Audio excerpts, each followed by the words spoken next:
Good evening. Good afternoon.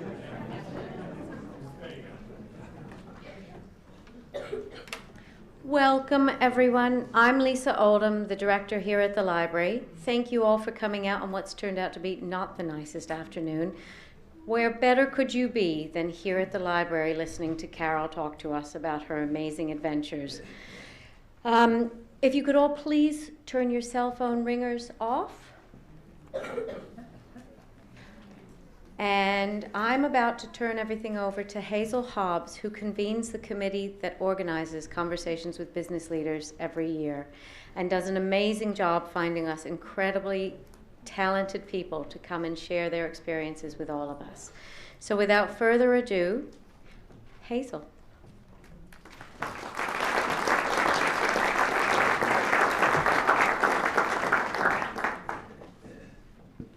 Thank you, Lisa. That was very nice. The Conversations in Business Leaders series was inaugurated in 2009. Its purpose is to keep the community informed about the state of the economy and business. Speakers present their views on current and expected trends and concerns affecting the business they represent while sharing their leadership, organizational, management experience, and expertise as gleaned over the course of their careers. The speakers selected to speak are accomplished business leaders who have a reputation for excellence. Topics cover the broad gamut of business leadership issues, including innovative thinking, organizational performance, and ethical decision-making. Our organizational committee includes our former speakers, George Moore, Jim Citron, Peter Gagne, Aaron Page, the library program director, Lisa Oldham, the library director, and myself. Our speakers and titles they held at the time they spoke have included 2014 David Jaffe, President CEO Ascena Retail Group, 213 Chase Carey, President CEO of News Corp, 2012 Jeffrey Immelt, Chair CEO of General Electric, 2011 George Bodenheimer, Co-Chair Disney Media Networks and President of EPSN. 2010, David Calhoun, Chair and CEO of Nielsen Company. In 2009 was Bob Silert, Chairman of Saatchi & Saatchi, author of Start with the Answer. We are so fortunate this afternoon to have Bob Silert, who was our first speaker, returning to introduce this year's 2015 year speaker for Conversations for Business Leaders. Bob, would you please come up?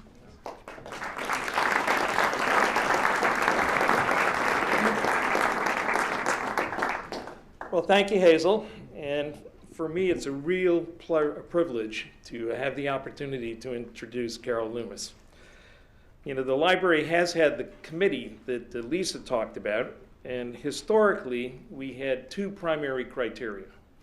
The person would be a chairman or CEO, and they also would live in New Canaan. So tonight, we're going to depart somewhat from that because we have an opportunity to do even better. And you know, our series title is Conversations with Business Leaders. And it just so happens that Carol Loomis has had more significant conversations with more influential business leaders than anyone on the planet.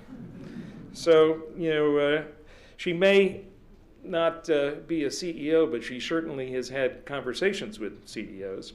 And while she lives in Larchmont, New York, she has very close ties to New Canaan because her son Mark and his family live here, and she's been a consistent and generous patron to this library.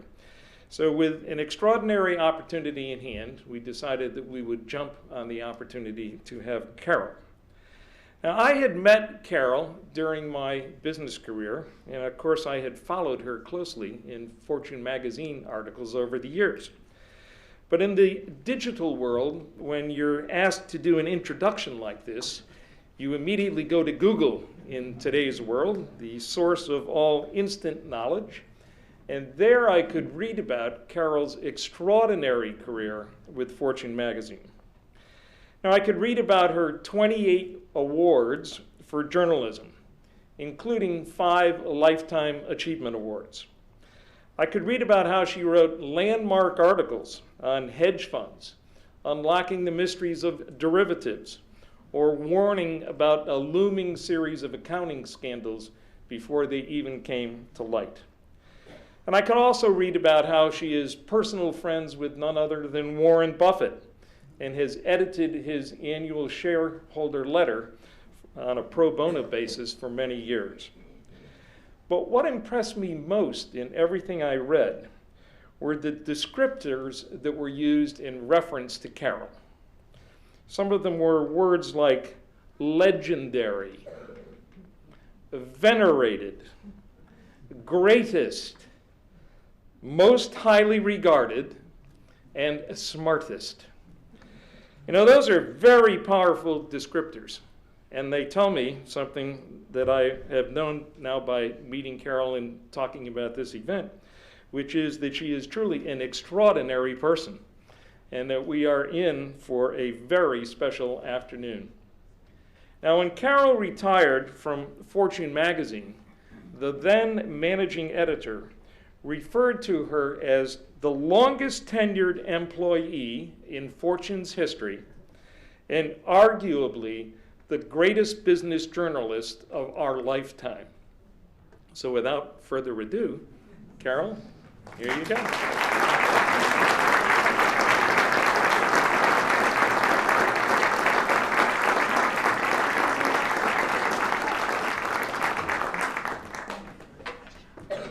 I must say that's a hard one to live up to. I'm going to come back to Bob in just a minute, but I really am delighted to be here. Since Mark and Steffi and our grandchildren, Jenny and Ben, have been living here, we've gotten well acquainted with New Canaan, not as well acquainted as we should be, but at any rate, it's a great town, and it's been a great pleasure for us to give some money to the library, because we thought that if we had kids in Larchmont, where we were giving money, we should have, and we had kids in New Canaan, we should be giving money here. So, and this is just a great library, and I'm sure you all are very appreciative of how great it is. So, and I'm very happy to be here, and you're very nice to have come away on a Sunday afternoon when you could be. I guess it's raining by now, maybe you couldn't be, but anyway. Now, Bob didn't tell you the full story of how we met, and I checked, and it was 34 years ago, so he has a good memory. I was doing a story about Procter & Gamble, and as is our custom at Fortune, we try to talk to the competitors, and Procter & Gamble, P&G, was making a move to bring Folgers out of its Midwest stronghold to the East Coast, and General Foods was directly in the way of that because they had Maxwell House. And so I called up General Foods and said, is there someone I could talk to about Folgers versus Maxwell House? And they said, yes. They said, came back and said, yes, you can, as long as you don't quote somebody by name. So I said, deal for that. The person, I think it's safe to identify him by now, was Bob Seelert. There's a paragraph in the story that quotes him at the very end, saying that I would have thought that P&G had better uses for its money because the margins on coffee weren't very large. Eventually P&G decided it did have better uses for its money, and it sold 27 years later, so your timing wasn't so great. It sold Folgers to jelly maker Smucker. Now, I'm going to start just briefly to talk about what I did at Fortune, so you will kind of understand how we worked. I went to Fortune in 1954, and when I retired last year, I'd been there 60 years. And that was not only the longest that anybody had ever been at Fortune, but also the longest that anybody had ever been at Time Incorporated, which was the parent company and at that point.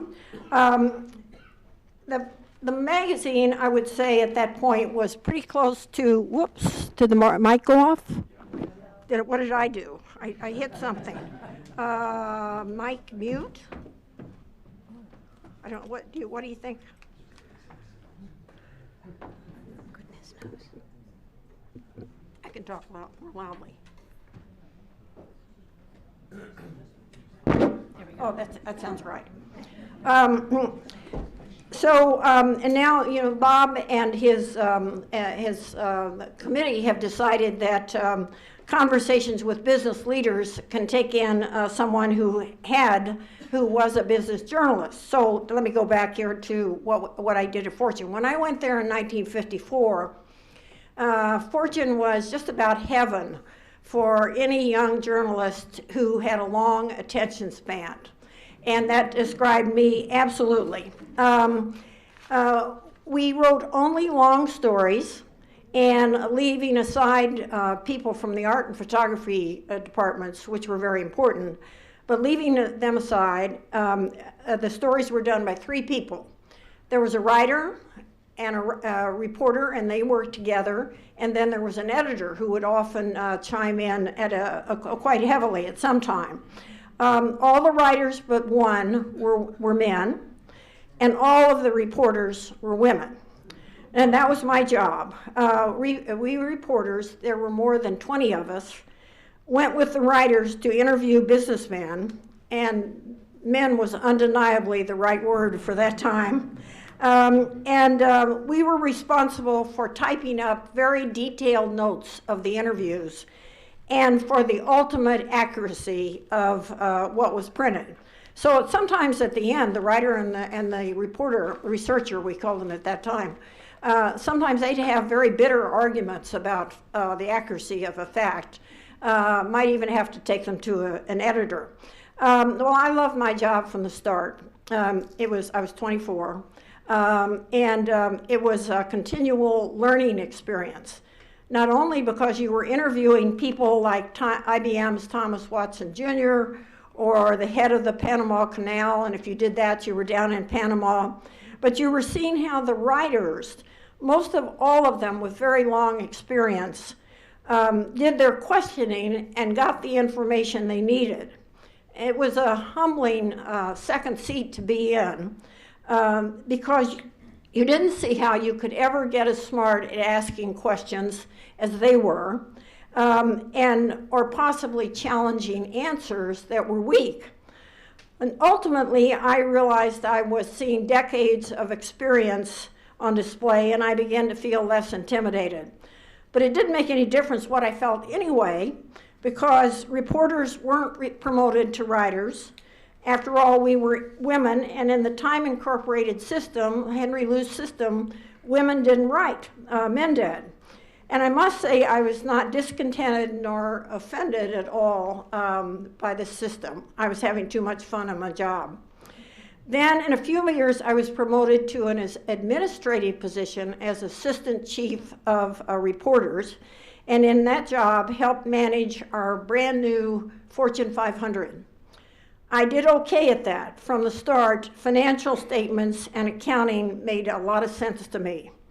And then one day, my managing editor called me in to tell me that we were starting a new investment series and later an investment column, and that he wanted to make me one of the 2 writers on both the series and the column. And I did what women aren't supposed to do. I said ridiculous things like, "Are you sure?" You know, women don't write, do they? But he forgave that. He forgave me that. And in 1962, 8 years after I had started at Fortune, and that's a big change. You know, most kids today would not tolerate being down at the lower level. They would want to be promoted very fast. But back then, we didn't have that feeling at all. Well, in '62, I started writing. I was then also 8 years out of small Missouri and Iowa towns where I grew up and had my only other job at the Maytag Company. And all the evidence suggests I was not a sophisticated woman of the world. I interviewed a Wall Streeter named Franz Pick about buying gold, about the gold market. And he told me that though Americans weren't then allowed to buy gold, they did it anyway by going to Canada and buying there. And I expressed my amazement that Americans would be such lawbreakers. And Franz Pick looked at me and said, "What are you, a mental virgin?" Now, over the years, I certainly ran into some subjects who didn't want Fortune to write about them. I'll mention a couple of those later. But what business journalists have going for them generally is that business people, including many of the biggest business leaders, love talking about their businesses. So if you grant them the respect of being well prepared for your interview and generally coming across as a professional trying to do a good job, you're apt to have very long and very interesting interviews. When I was doing what we called at Fortune a corporation story, a story about a major company either doing very well or very poorly or at a transforming moment in its history, I would ask the company's public relations head for 1.5 hours with the CEO at the beginning of a story, and next for interviews with the important executives just below him, and then for a return interview with the CEO at the end of a story.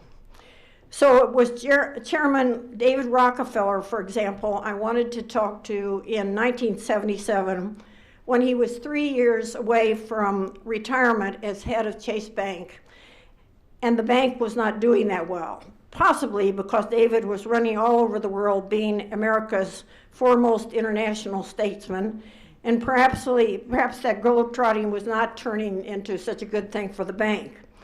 I must say that interviewing Rockefeller at the bank's headquarters in downtown Manhattan was a little intimidating. Here was John Dee's grandson sitting across from you, and a virtual wing of the Modern Museum on the walls. And you had a list of questions, some of which he was not going to enjoy. And then over the next few days, I did my thing of interviewing his half-dozen top lieutenants, the head of real estate, of corporate lending, of consumer lending.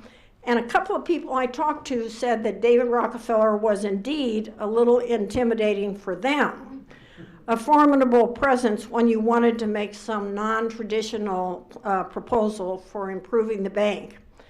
So when I went back to David Rockefeller for my concluding interview, I told him that story. I didn't use any names, but I told him that some people who worked for him were a little scared of him. And that seemed to mystify him. He said to me, "Do I scare you?" And I said, "Well, yes, you do a little." And then I wrote that little anecdote into the story, which we called the 3-year deadline at David's bank, and half of the anecdote was published. Rockefeller's "Do I scare you" question made it, but my editor cut my answer because he preferred to argue that I was not scared, which wasn't totally right. And by the way, David Rockefeller, who will turn 100 in 2 weeks, did a fine job of shaping up the bank in the 3 years he had to do it, and retired with Chase in good shape. We didn't exactly have beats, that's the journalist's words for covering certain industries. We didn't have beats in the 70s at Fortune, but I nonetheless, over the next few decades, talked and wrote about a lot of bankers who were business leaders, particularly at Citigroup and Bankers Trust. At Citi, the CEOs I interviewed started with Walter Wriston, went through John Reed, Sandy Weil, Chuck Prince, and Vikram Pandit. The first time I met Wriston was at a Citi dinner for the press, where I sat by him. Making light conversation, I asked him whether he watched television. He said yes, and that his favorite program was, are you ready for this? The $6 Million Man. Remember that? Lee Majors playing the Bionic Man. You have to be pretty old to remember it, but it was such a surprising choice that I asked Wriston what he liked about the program, and he said, well, it's just so Guinea. Well, I didn't know any other definition for guinea except that it was an Italian slur. So I decided to nod knowingly and to move on to something else. Of all of city CEOs that I knew, I thought that John Reed was probably the most fascinating to talk to. He didn't like to give interviews, in part because his Puritan ethic told him it wasn't seemly to play the public relations game. The handful of interviews I got, though, were a journalist's delight because Reed was both intellectually interesting and constitutionally unable to be anything but candid. Except on one point, I should add, when I reluctantly, and I was reluctant to ask this question, when I reluctantly asked Reed in 1991 whether the public rumors were true that he was involved with a flight attendant on city's payroll, he chose just simply not to answer. He and the flight attendant were married 3 years later. Despite Reed's obvious intelligence, I never thought he was a particularly good businessman, which put him in rough ground after Citicorp and Travelers merged in 1998, and he and Sandy Weil became co-CEOs. Now, I think that co-CEOs is a recipe for disaster in most situations. And indeed here, the arrangement didn't last for long at all because Reed and Weil began to battle, and it was clear that one of them was going to have to go. I suspected that Sandy Weil's street smarts would outdo Reed's intellect, and I bet 50 cents with the CEO of a Wall Street firm that Weil would win, which is indeed how it turned out. Years later, after Weil had retained the post of chairman but turned over the job of CEO to Chuck Prince, I wrote a short piece about what this state of semi-retirement was like for Sandy. He was still in a city office, but was deeply bored. He was also sort of imprisoned because city still had big legal problems that needed to be dealt with. And worried about the legal problems, Sandy, who always struggled with his weight, had told me a year or so earlier that he had gone on what he called the Elliot Spitzer diet. No martinis, bread, or dessert. Now, doing this latest story, I asked him whether he was still on the diet. And he said, "I'm still not eating bread or desserts." A few years after that, with Citi, by then under Chuck Prince, mired deeply in financial problems, Sandy had unhappily faced up to the fact that he should not have chosen Prince for the job. Said Sandy to everybody, including me, "I flunked succession." In my reporting life, I can only recall 2 businessmen being visibly angry at me. I'm sure there were some unvisibly angry. But 2 visibly to the point of close to yelling. One was Charlie Sanford, CEO of Bankers Trust, who invented what we called, as our title, a whole new way to run a bank. And he didn't like to be asked questions about the bank being, quote, innovative, because he thought that word sent the price of his stock down. Beyond that, what really got his temper up was tough questions about those then newfangled instruments, derivatives, that were so important at the bank and were very highly controversial. The other angry man was the chief financial officer of Sears Roebuck, Jack somebody, I've mercifully blanked out his name, whom I was interviewing for a story that came to be called The Leaning Tower of Sears. And he thought my questions showed I had not done enough accounting homework for my story. And I actually thought he was right, so I took the yelling quite well. And Jack's PR man, though, who was sitting in on the interview, was, of course, horrified. It didn't make any difference, but it just happens to stick in my mind that he was a yeller. Now, Carl Icahn, whom I sort of feel like I grew up with almost, was not a yeller, but he remains the most argumentative person I have ever interviewed and written about. My icon year was 1986, and the story was about Icons taking over the airline TWA. Icon's initial reaction was to be thrilled about the takeover. When it came clear that he had beaten out Frank Lorenzo for the airline, Carl Icahn put on a pilot's cap and pounced around his office saying, "We got ourselves an airline." But the fact is he had a Pyrrhic victory because TWA and the whole airline industry, they were all in bad shape. None of that kept him from calling me up at every conceivable hour, 11 o'clock, 11:30, midnight, at home, and vehemently arguing the smallest of points about what he thought I was going to write. When the time came to write a headline for my story, my editor thought it would be a good idea to have a fill-in on these words, "the blank of Carl Icahn." My editor also thought we should ask Carl what he thought should go in the blank. So I did, and Carl mulled that over with obvious interest, and then called me at daybreak to say he thought it should be "The Challenge of Carl Icahn." Well, now that would have really been a boring title, of course. My editor came up with a much, much better word, "The Comeuppance of Carl Icahn." And that's what we published. A subdued way of arguing, of course, is for a businessman simply to refuse to talk to Fortune. Among those who adopted that strategy with me was John Malone, who's now making headlines by trying to buy Time Warner Cable, Henry Kravis and George Roberts of KKR, whom I sought to do a story about in the 80s, when few people understood the leverage buyout business. That was its name then, later rechristened the private equity business. And very recently, another one who didn't want to talk was Tim Cook at Apple, whose huge accumulation of cash, $165 billion, which is a lot of money, we wish to write about. And we did all of those stories anyway. You have to if the story is sufficiently important. Now, I would never argue that those companies made a mistake in deciding not to cooperate. I frankly don't know if they did or not.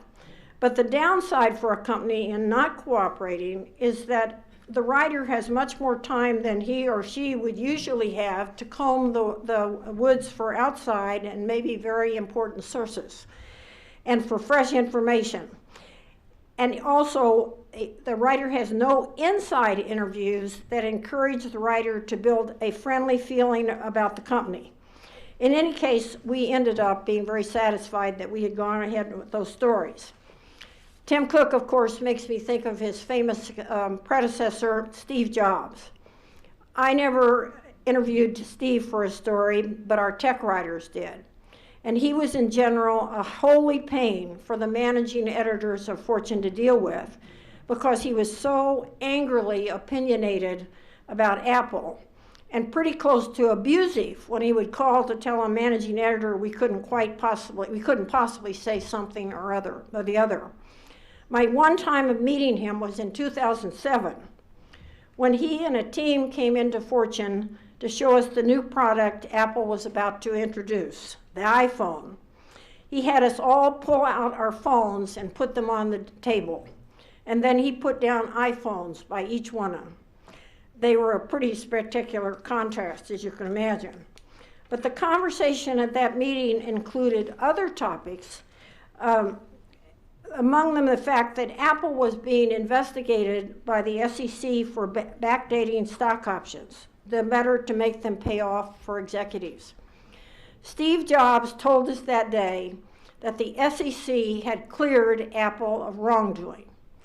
I didn't see how that could be true, because if the SEC had officially cleared Apple, that would have been a material fact, a good fact in this instance, that the company would have had to publicly announce, and certainly would have wanted to, and telling the staff at Fortune that you're cleared is not public announcement, believe me.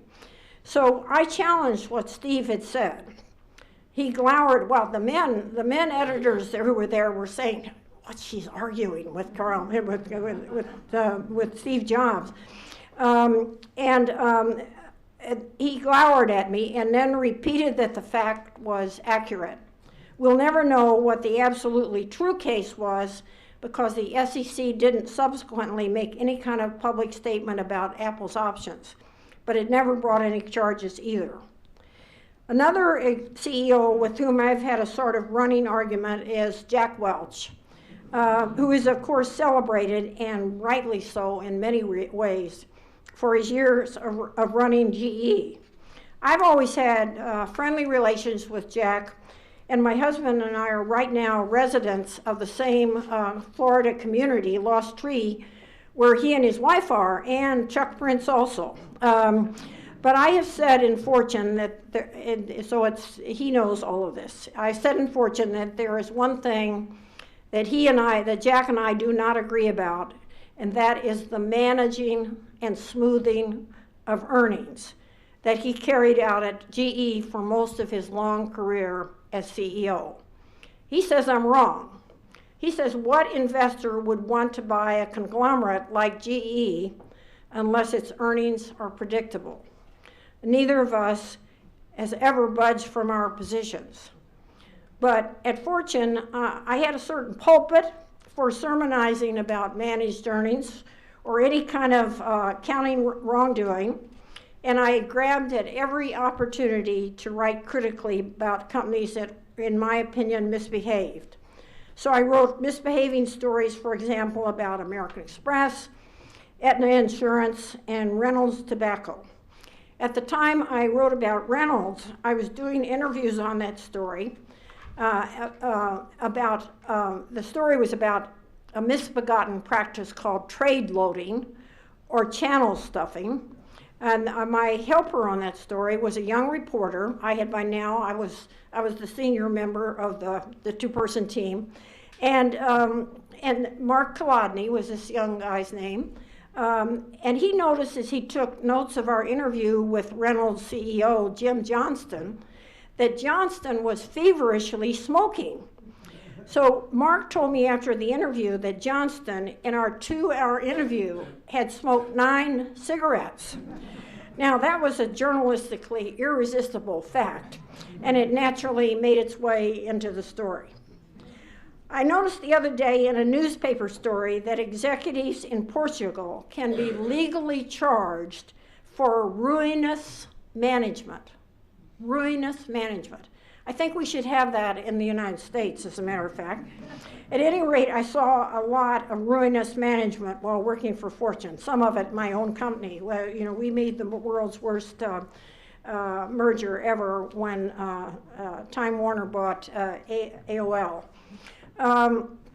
But I would need to concede that my views on what ruinous were hardened by my friendship with Warren Buffett, who's far too rational to engage in any kind of accounting maneuver or earnings management, because he would regard these as simply ways to ultimately reduce what a corporation makes. To explain how Buffett became a friend, we need to hark back to 1967, when my husband John, then working for a Wall Street firm called Faulkner, Dawkins & Sullivan, made a sales call on Warren in Omaha.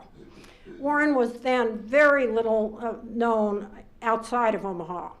But John came back from his trip saying, I think I may have just met the smartest investor in the country.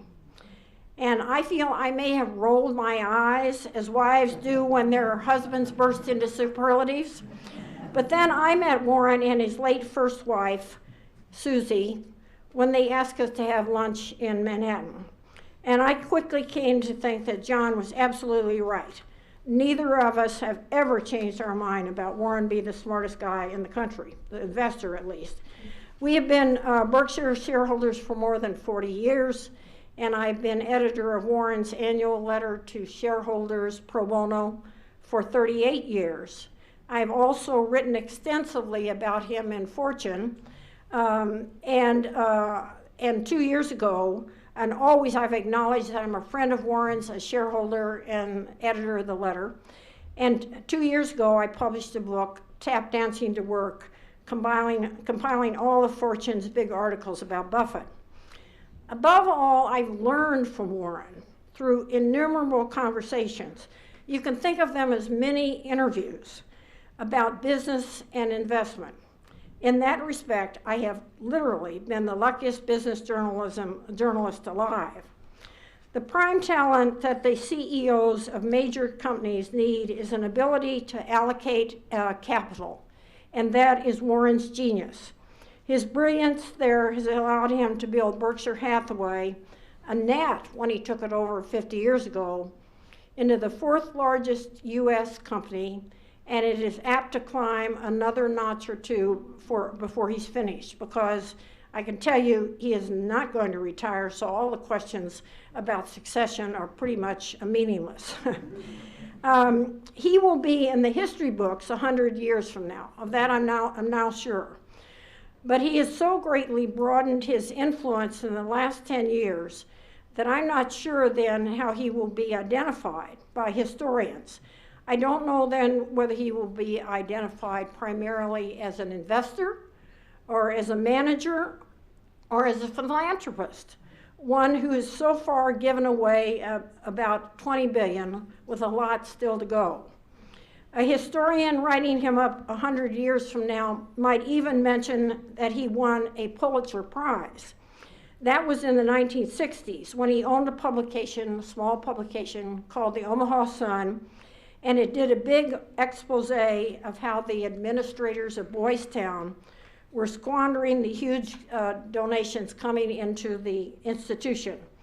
That was thanks to Mickey Rooney and the movie Boys Town, rather than spending those donations wisely and kindly on the boys who lived in the home.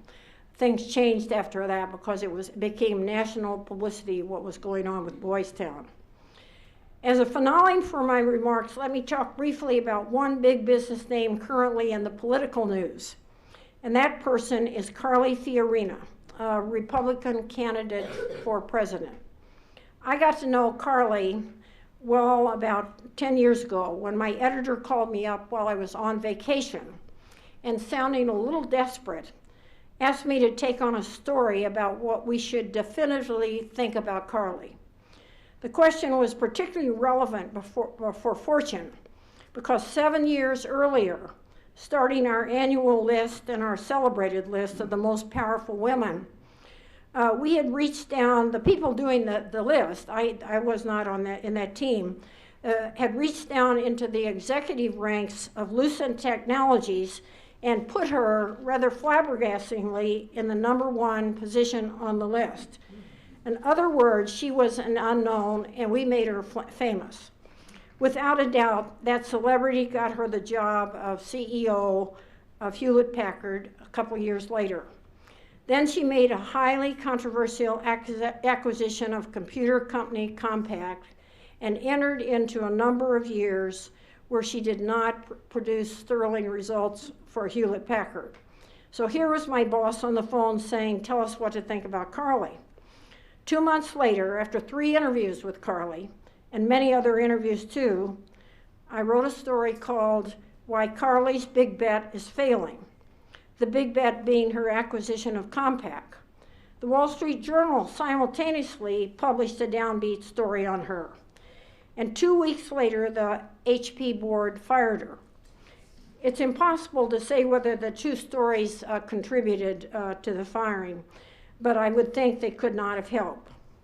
I've had one call from a TV booking agent asking me to go on a news story today and comment about Carly. I said no, because I'm just not up to date on her, and it wouldn't be fair for me to act like I am. But when I went back and reread my piece, there seemed a couple of sentences particularly relevant to a presidential campaign.